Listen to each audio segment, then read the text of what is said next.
안녕하세요. 이광수의 작품 무정의 줄거리에 대해 발표할 1조 첫 번째 발표자 국어국문학과 반보민입니다.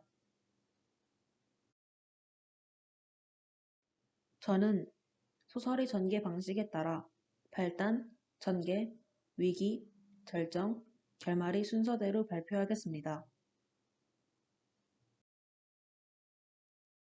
첫째, 발단과 전개입니다. 발단과 전개는 내용 연결의 용이성을 위해 함께 묶어 말씀드리겠습니다.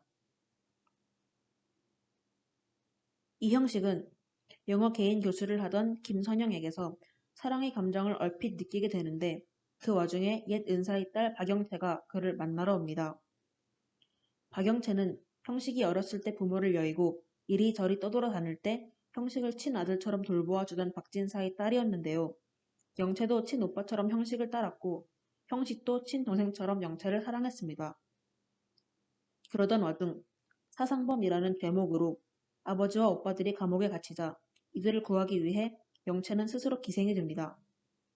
하지만 이러한 영채의 노력에도 불구하고 결국 아버지와 오빠들은 옥사하게 됩니다. 영채는 어릴 적 아버지가 늘 형식의 아내가 되라고 장난식으로 하던 말씀을 잊지 않고 진심으로 여기며 살아왔기에 기생의 신분임에도 불구하고 그동안 사람들에게 몸만은 허락하지 않고 정절을 지켜왔습니다. 하지만 이러한 영채의 상황을 모르는 형식은 기생이 된 영채를 과연 자신이 아내로 맞이할 수 있겠는가에 대한 죄책감과 선영에 대한 사랑 사이에서 심리적으로 갈등을 느낍니다.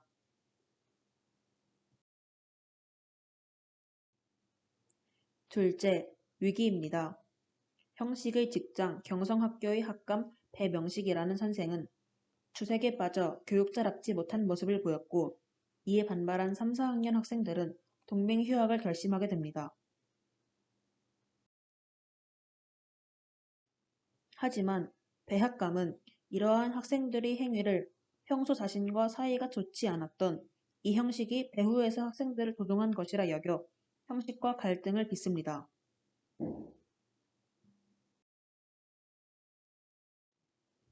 한편 이 시기 배학감은 월향이라는 기생에게 빠져 그녀를 쫓아다니고 있었는데 이때 월향이 기생 영채였습니다.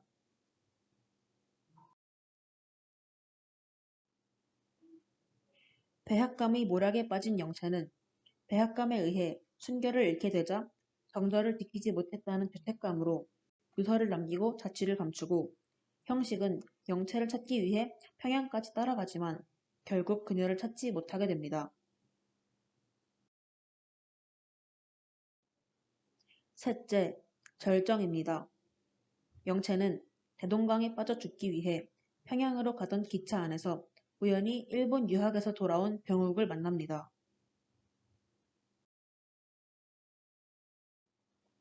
신교육을 받고 돌아온 병욱은 영채의 지난 사정을 들은 뒤 영채의 삶은 그녀의 아버지와 형식만을 위해 존재하는 것이 아니므로 영채가 자신의 의무를 다하지 않고 지금 죽으려 하는 것이 오히려 죄라고 충고합니다.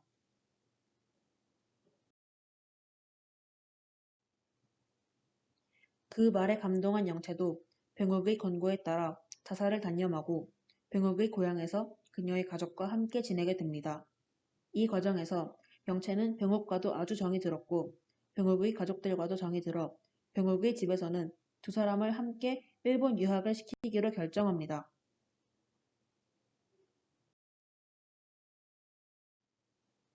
한편 형식은 지난날 영채를 찾아 평양으로 올라간 사이 배학감이 학생들에게 선생이라는 사람이 학교까지 결근하고 기생을 쫓아 평양까지 간 사람이라고 모함한 사실을 알게 되고 억울했지만 그런 인간과 더 이상 함께 있기조차 싫어서 사직하게 됩니다. 이후 형식은 선영과 약혼하고 그녀와 함께 미국 유학을 가기로 약속합니다. 하지만 형식은 자신의 사랑이 진실된 것인지에 대해 의문을 품게 되고 어쩔 수 없이 그대로 미국 유학을 가게 됩니다.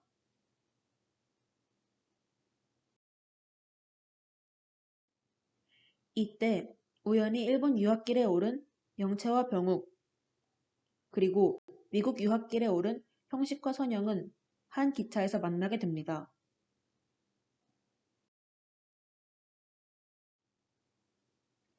이들은 서로를 오해하고 불편한 관계로 지내고 있었는데 이때 이들이 탄 기차가 삼랑진역에서 폭우로 인해 멈추게 되자 이들 일행은 마을의 수재민들을 돕기 위해 우선은 자선음악회를 열어 모금을 진행하게 됩니다.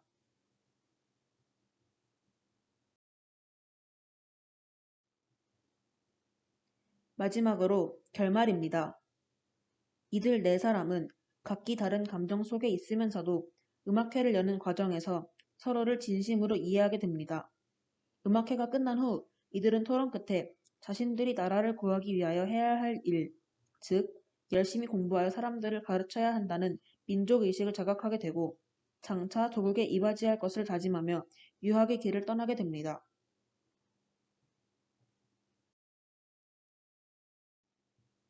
그 후 네 사람은 모두 성공하여 형식과 선영은 미국 대학을 졸업하고 병욱과 영채는 음악학교를 졸업하며 금이 환영하게 됩니다.